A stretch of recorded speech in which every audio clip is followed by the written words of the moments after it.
ድረስ ከህመሙ ብዛት ከጭንቀቱ ብዛት ራሱን እየሳተ ጤነኛው ሰውዬ ሳይጠጣ ሰክሮ وجاءت سكرة الموت بالحق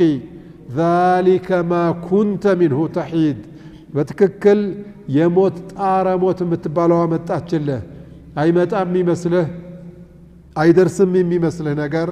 ይሄው መጣ የሚባልበት ቀን አለ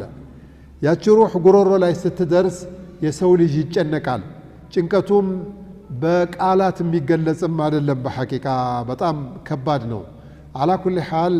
እዛ ሩህ ጉሮሮ ላይ ስትደርስ የሰው ልጅ እይታው ተጨባጩ ሁኔታው ይለወጣል እኔ አሁን በህይወት ላይ እያለሁ